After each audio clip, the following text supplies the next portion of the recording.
A los pocos días de que se dio este nombramiento por parte del Papa Francisco para este importante puesto que es ni más ni menos la congregación o el dicasterio para la doctrina de la fe, sale a relucir los verdaderos intereses de este señor que va a ocupar este cargo.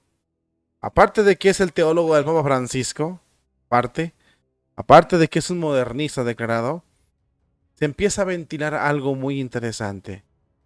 El Papa está dispuesto a volar por los aires el depósito de la fe. El Papa está dispuesto a destrozar, a destruir los cimientos de la fe. Porque a lo que se ve, mandó a un demonio, mandó a un destructor para que dirigiera ese importante dicasterio. Todo apunta, se va a enfocar en reventar por los aires todo el depósito de la fe de la Iglesia Católica.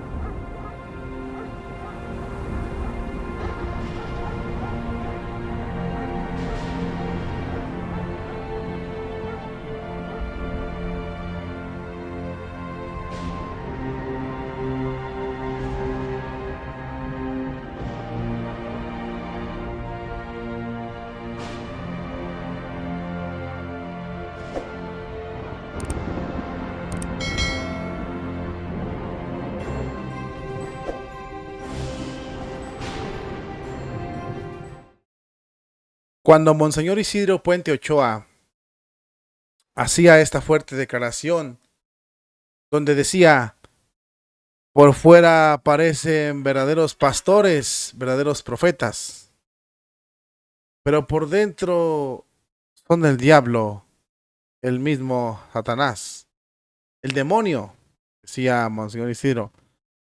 Engañan. Las palabras tan duras, muchos no tomaron en cuenta a Monseñor Isidro, muchos no le hicimos caso a Monseñor Isidro, pero lo que estaba diciendo este sabio sacerdote era real. Hay mucho demonio con piel de oveja, con mitra en la Iglesia Católica, pero lo más triste, más desgarrador, es que ocupan puestos importantísimos. ¿Qué pasa si pones tú a un destructor en un puesto de peso, en un puesto importante? Lo termina volando por los aires. Yo fui testigo de un importante seminario en una diócesis, donde el seminario estaba floreciendo y se mantenía estable. Llegó un mal rector y dinamitó el seminario por los aires. Casi está a punto de desaparecer, por culpa de ese rector. Y de hecho el rector se jactaba de eso. Él decía que quería desaparecer el seminario. Entonces es importante ver esto, porque si esto pasa a nivel de una diócesis, imagínense a nivel de la Iglesia Universal. El nombramiento del Papa Francisco que hizo al amigo, a su teólogo personal, al amigo Tucho, sin ninguna duda, es un tremendo sacudón de mata en la Iglesia Católica. Sobre todo, es un intento por derribar, destruir todo el depósito de la fe. Es un hombre de veras, de lo más negativo, por así decirlo. Por no usar otras palabras, ¿no? Es un hombre que viene a destrozar la fe de la Iglesia, que viene a abrirle campo a los lobbies, que viene a reventar por los aires la fe, lo que la Iglesia nos enseñó, la doctrina, la sana doctrina. Y eso se ve por sus frutos. Vamos a ver a continuación esa importante reflexión acerca del amigo. Él es el amigo. Ya apenas empieza la semana y tenemos los medios digitales que arden, hermanos en Cristo. Eso está que arde. Tenemos a los medios digitales que arden con el nombramiento del amigo del Papa, obviamente. Con el nombramiento del amigo Tucho. Y a los demás no les interesa el tema, parecen. Se cumple de nuevo que el Papa Francisco solo le quedan los amigos. Son muy pocos. Él mismo lo reconoce y los jesuitas, para tapar los agujeros que se van presentando, no quieren problemas personales en este momento, en este final del pontificado, porque hasta que se acerca. Y lo que pueda pasar al resto del mundo ya no les importa mucho a los jesuitas.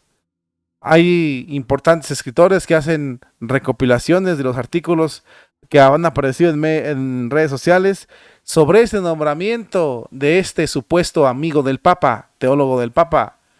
Los comentarios no son nada agradables, por supuesto, y vamos a tratar de discernir un poquito los más importantes, porque hay unos que de veras, ni siquiera se pueden mencionar.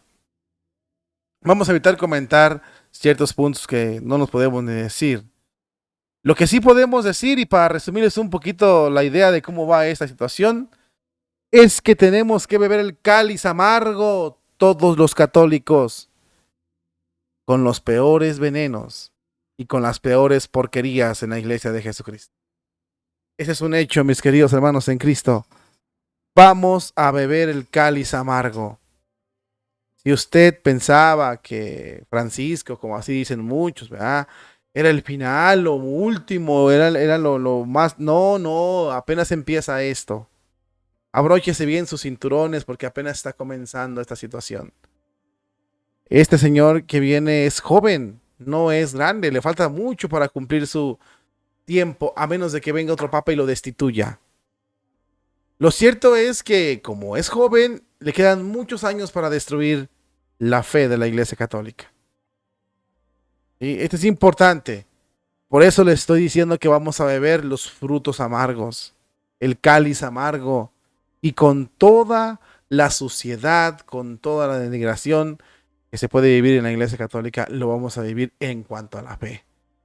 No se sabe hasta dónde llegue este señor, pero de que va a tratar de tronar la fe, la va a tratar. Eso tenlo por seguro que lo va a hacer, porque ya empieza él a renegar incluso de la Congregación para la Doctrina de la Fe. Empieza a decir que la Congregación para la Doctrina de la Fe en un tiempo fue mala y que se dedicó a combatir a buenas personas y que se dedicó a combatir a buenos hermanos y aplicando incluso torturas y métodos terribles. Digo, haciendo referencia a la pura congregación que se encargó de defender lo que es el depósito de fe, lo que es la fe de la Iglesia de Jesucristo. Vamos a continuar con esta información porque este es el líder. Este es el líder, mis hermanos. Con la escalofriante carta, porque el Papa Francisco, ya lo anunciamos, el Papa Francisco le envió una carta al amigo Tucho, así se hace llamar. Con la escalofriante carta a Tucho, estamos en el epílogo del final. Lo dicen varias personas escritoras del Vaticano, vaticanistas por así decirlo. Uno de ellos es Matteo Mazzuzzi. Víctor Manuel Fernández, que es el obispo, que está en pantalla, es el nuevo prefecto del Santo Oficio. Así también se conocía a la Congregación para la Doctrina de la Fe. Es el nuevo prefecto del Santo Oficio. El Papa ha elegido a un fiel albacea con un currículum muy pobre, pero de la teología de la liberación, con ideas muy innovadoras para el puesto que pertenecía a Joseph Ratzinger. La teología de Fernández no solo es débil, sino simplemente es una teología nula, no existe. Es nada. Son pequeños pensamientos para acompañar a los fieles bueno, es nada la teología de este señor. Es pobre. Y este puesto era importante porque lo ocupó Joseph Ratzinger y aparte lo ocupó el cardenal Müller. Y ahora viene este señor, ¿no? Si queremos hacer un poquito de... Vamos a compartir con ustedes algunos pensamientos, ¿verdad? Para que se les ponga más el corazón de taquicardia.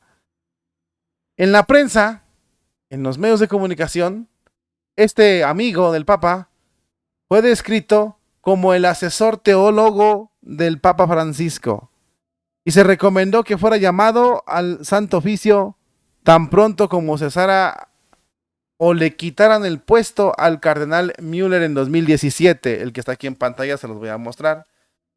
Supuestamente ya los poderes del infierno querían que fuera prefecto de la Congregación para la Doctrina de la Fe, este obispo Fernández, desde que le quitaron el puesto aquí al cardenal Müller que ves en pantalla. ¿Sí? Eso sí, eso está claro. La elección recayó sobre el jesuita Ladaria, que es el que está ahorita. Es un conservador moderado, poco mediático, muy pálido también al hablar, no tan firme, pero sí era más equilibrado en ese sentido. ¿Sí? Era pálido, él no hablaba bien, era tibio. Sin embargo, aún así mantenía un poquito más el equilibrio en la Congregación para la Doctrina de la Fe. Este obispo, Ladaria, el cardenal Ladaria, que está ahorita, es el que está todavía ahorita va a salir, pues era un hombre, te vuelvo a repetir, más equilibrado. Vamos a recordar un poquito de este obispo, Fernández, el nuevo, que lo ven aquí en pantalla, y vamos a informarle una cosa. A este obispo ya lo acusan, a Víctor Manuel, es el que está aquí en pantalla, vuelvo a repetir, es el nuevo, lo acusan de haber protegido y de haber ignorado a víctimas de abuso en la Iglesia Católica, ¿no? A él sí lo acusan y él, el caso de su al protegido sí fue sonado y fue verídico, tanto que el protegido se quitó la vida. Pero este obispo de La Plata en Argentina él no escuchó a las víctimas y nadie le hizo caso. Incluso hay organizaciones que están pidiendo al Papa Francisco que en vez de promoverlo lo investiguen. Obvio no van a hacer nada porque es el amigo. Fíjese el favoritismo del Papa Francisco, que le quede bien claro esto, mi hermano. Y esto se lo puede encontrar. Según la organización, la elección de Francisco para este cargo es muy confusa y cuestionable. Así es preocupante para todos, porque Fernández, en su calidad de arzobispo, específicamente se negó a escuchar a las víctimas y luego incluso visitó al sacerdote sospechoso de abusos y celebró una misa con él en su parroquia. Por lo tanto, la organización exige que el Papa Francisco lo investigue de inmediato y no lo promueva como lo está haciendo. La Arquidiócesis de La Plata obviamente se negó a responder a las preguntas de los medios de comunicación, sobre todo a las agencias de noticias de Argentina. Sin embargo, el presunto sacerdote abusador más tarde pudo haber sentido remordimiento y se retiró por razones de salud del ministerio. El drama llegó a su fin en diciembre de 2019, cuando el presunto sacerdote abusador se quitaría la vida, después de que se llevara a cabo una investigación con la fiscalía y el arresto de él fuera inminente. Nada de esto desempeñó al arzobispo y sobre todo no puso fin y no escuchó a las víctimas. Por lo tanto, ya se le está acusando desde antes de ocupar el cargo de un doble cara. Ahora, podemos ver esta parte, ¿no? Él es este señor, un hombre modernista. Y para muestra, vamos a ponerle un botón. Usted busque la homilía de este obispo, que se dio la homilía el 5 de marzo de este mismo año. La homilía del 5 de marzo de este mismo año de este obispo de La Plata dice lo siguiente, en la Catedral de La Plata dice lo siguiente. Fíjese muy bien lo que dice este obispo, para ver un poquito sus rasgos teológicos. Mire, ya salió acusado de que él sí encubrió abusadores, de que las víctimas fueron y le denunciaron al abusador, y él fue y celebró una misa con él, y el cura solo dimitió, él no lo hizo dimitir. Ahora, aparte ya salió él a decir públicamente en una carta que les envió a sus fieles, usted búsquela, métase a la página de Diócesis de La Plata y busque la carta que le envió este obispo a sus fieles, y en esa carta dice que el Santo Oficio es malo, que usó métodos terribles, que torturaba a las personas y que perseguía a las personas. Por lo tanto, la fe católica no la ve con buenos ojos. Al menos la doctrina perenne de la Iglesia Católica. Y para reforzarle más este comentario mío, vamos a recordar la homilía que dio el 5 de marzo de este mismo año, este obispo en la Catedral de La Plata. Fíjese bien lo que dice el obispo. La Iglesia Católica, durante muchos siglos, ha tomado otro rumbo. distinto al de acoger a las personas tal y como son. Sin darse cuenta, ha tejido toda una filosofía y una moral llena de clasificaciones, de clasificar a las personas, de ponerles etiquetas, este es así, este es asá, este puede comulgar y este otro no.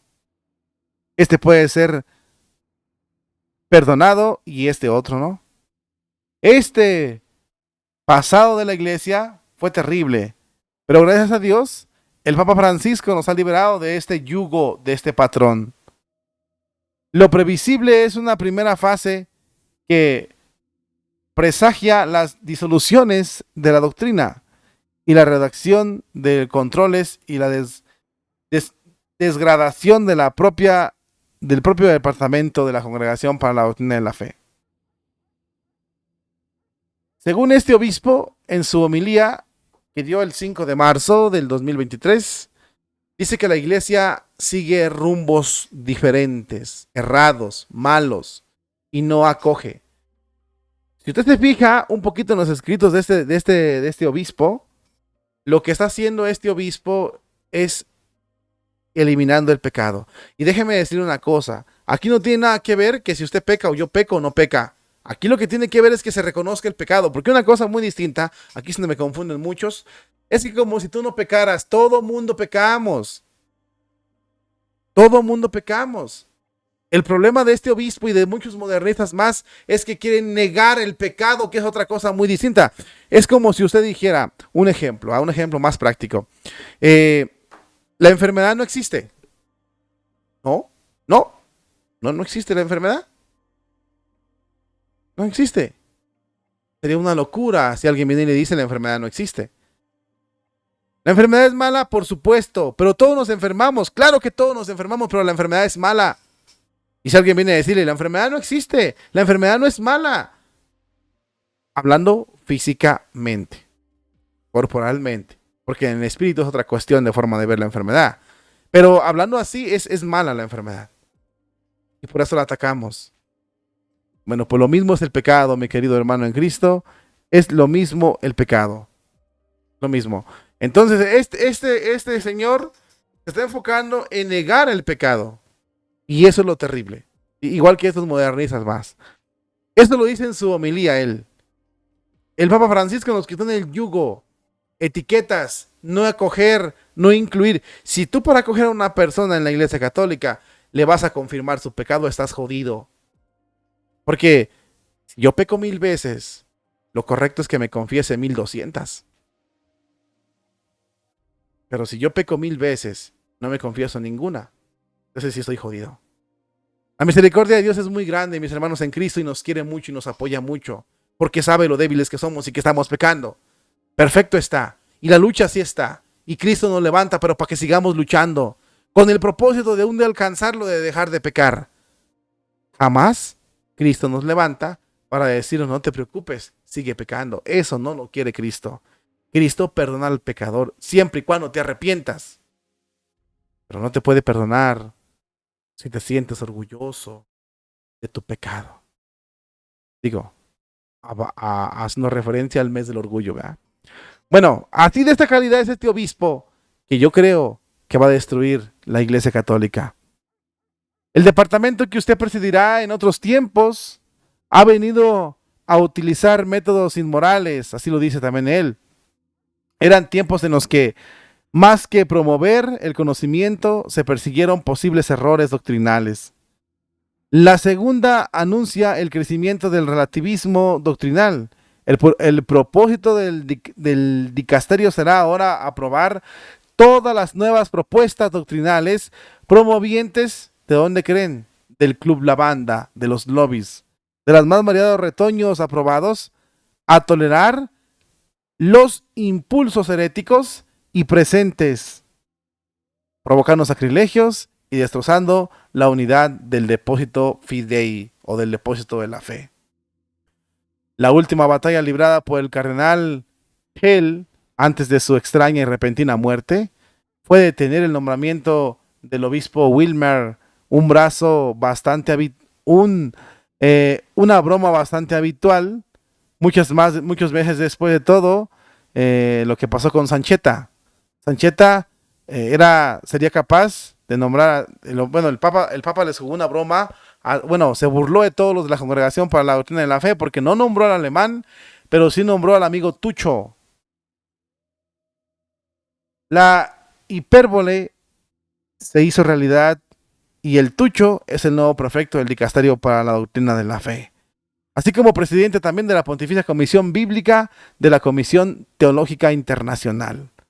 Su nombramiento puede interpretarse así como un desafío y una bofetada, un desafío y una bofetada que le dio el Papa Francisco a aquellos miembros del Santo Clero, Santo Oficio, perdón, Santo Colegio, que habían manifestado en privado a Santa Marta para rogarle que el Papa Francisco no nombrara al obispo Wilmer, que dejara el departamento de la Doctrina de la Fe en manos más equilibradas y más conscientes. Monseñor Fernández, el amigo Tucho, llega al palacio del Santo Oficio y fue escritor fantasma, ya que en la experiencia sus libros son bastante bochornosos y atentan contra la dignidad de la iglesia. De hecho, son libros un poquito fuera de tono para un obispo. Lo que al otro amigo le salió mal al Papa Francisco, que fue el obispo Sancheta, porque él recibió la ordenación episcopal junto con el amigo Tucho, con este obispo que ves aquí en pantalla, pocos meses después de la elección del Papa Francisco. Fue fruto de una decisión personal. El Papa Francisco los nombró a ellos obispos solo porque él quiso.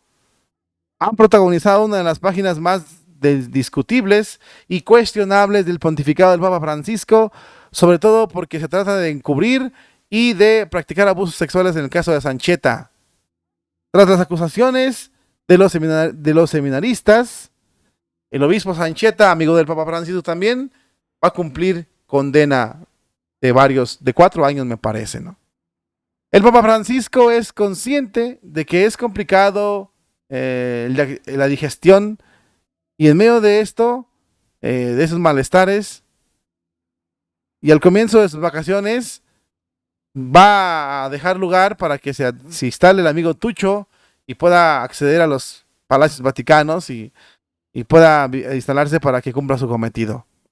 En la carta pontificia que acompaña al nombramiento, dijo que se favorecía el enjuiciamiento de errores doctrinales sobre promoción de conocimientos teológicos. Lo que espero de ella, ciertamente, es algo muy diferente.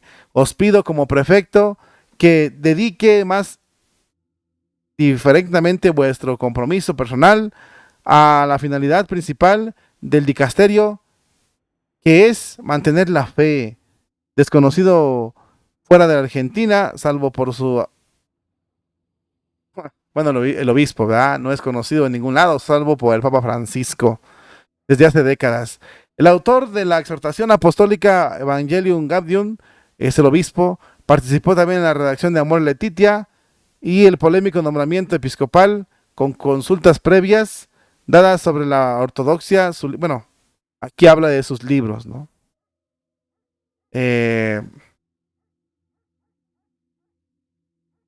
Aquí habla de sus libros, que lo vuelvo a repetir, ni siquiera lo quiero leer. Ni siquiera lo puedo leer, porque la verdad es muy triste, muy triste, ¿no? Los sacros palacios, bueno, los sacros palacios están que arden y no falta el enojo de varias personas ahí del Vaticano ante las palabras muy graves que el Papa Francisco está llamando a justificar. Por ejemplo, lo que el dicasterio ha hecho siempre en la historia, más allá de los cambios de nombre, ha sido aconsejar a los dudosos, enseñar a los ignorantes y amonestar a los pecadores. La prensa está llena de ignorantes e incluso si leemos los actos del juicio de Galileo Galilei, se muestran los juicios a los que ha sido sometido este hombre han sido más respetuosos con los derechos de los acusados de lo que se podría pensar. Cosa que ahora lo vemos cada día en los procesos del Vaticano y vemos cómo los derechos de los sacerdotes y expulsados de la noche a la mañana por el Papa Francisco ni siquiera existen. Deberíamos quizás también definir la metodología de este pontificado como lo que significa inmoral. Las palabras del Papa son graves, mis hermanos en Cristo, son graves y son inaceptables. El problema no es tratar de dar un nuevo rumbo al dicasterio, sino de negar, condenar todo lo que se ha hecho anteriormente. La cuestión es grave y es mucho más preocupante para nosotros de lo que nos imaginamos. Realizadas por el Papa Francisco en esos 10 años jugando a vender la herencia de la fe. El último episodio en el hospital ha aclarado las cosas y, como es natural, todos los pontificados han hecho cosas o han hecho movimientos en la última etapa de su pontificado para asegurarse que que va a continuar con su propio legado. Mira, lo que está diciendo aquí este texto es muy importante, mis hermanos en Cristo. Son fragmentos del artículo que pudimos rescatar y es importante lo que está diciendo, ¿no? Quiero dejar algo bien claro. Vamos a centrar nuestra atención en la gravedad de lo que está pasando con el Papa Francisco en estos momentos. Esto, con las intenciones que viene este señor, es grave. Mira, es grave por la teología que trae. Este obispo es un modernista, entiéndanlo, es un modernista. Y desde que entra a la congregación a este importante dicasterio o congregación, viene diciendo que todo lo que hizo la congregación fue mal. Sobre todo a la hora de corregir. Recuerden que la iglesia es madre y maestra. Enseña a los ignorantes, endereza a los torcidos, pero también amonesta a los pecadores. Siempre lo hizo así. Cuando la iglesia estaba metida con el Estado, más involucrada con el Estado, sí hubo abusos, no lo vamos a negar, sí hubo problemas, no lo vamos a negar. Como en cualquier otra institución, tampoco lo vamos a negar que en nosotros no haya nada. Sin embargo, la iglesia se trató de custodiar la fe, custodiar siempre la fe. Gracias a esas custodias tenemos lo que tenemos el día de hoy. Porque siempre hubo movimientos heréticos, siempre hubo problemas, siempre hubo revueltas, siempre hubo así. Y la iglesia enseñaba. Vean, por ejemplo, los juicios del Vaticano que se dan ahorita. Véanlos. Usted infórmese sobre un juicio vaticano y va a ver que se le respeta con timidez si lleva un juicio. Digo, si lo comparamos con un juicio musulmán, ¿verdad? Bueno, que ya no se menciona nada, pero bueno. Y véanlo así, ¿no? Pero los que sufren la violencia en la Iglesia Católica son los enemigos del Papa Francisco y de este movimiento en la Iglesia de Jesús. Entonces, si este obispo viene empezando a negar todo, dejando ver como malo todo lo que hicieron, viene a aplicar un reset en la congregación para la doctrina de la fe. Por lo tanto, podemos entender que viene un inicio. Viene un reinicio en la congregación para la doctrina de la fe, y eso es tambalearnos todo lo que creemos en estos momentos. El Papa Francisco en esta carta lo invita a que se abra a los sinodales. ¿Cuáles son los sinodales? Bueno, pues que la fornicación no es pecado, que lo que hacen en Sodoma y Gomorra no es pecado, lo que hacían, y que tengamos que cambiar por una iglesia, la destrucción completa de la fe. El Papa quiere reiniciar la fe. Viene a mandar a su discípulo para que reinicie.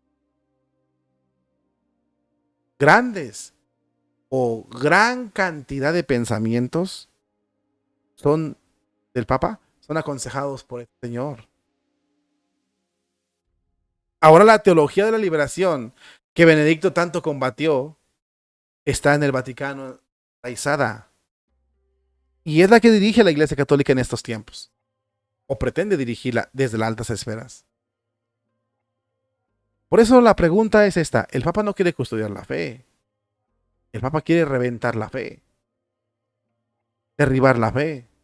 Cambiar la fe. Sustituirnos la fe. Y cuando yo digo la fe, usted puede preguntarse, ¿pero qué es la fe? La sana doctrina, mi hermano. Por eso dice aquí el artículo en esos fragmentos que le estuve tomando, esto es grave. Porque estamos hablando de la sana doctrina de Jesucristo. Es el dicasterio que se encarga de cuidar, vigilar sobre la sana doctrina, es Congregación para la Doctrina de la Fe.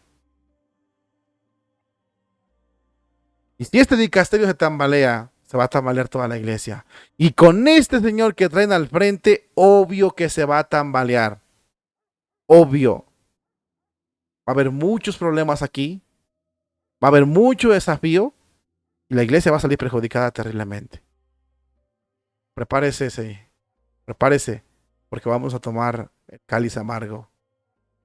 Señor, si es posible, aparta de nosotros esta amarga prueba, pero que se haga tu voluntad y no la nuestra. Amén.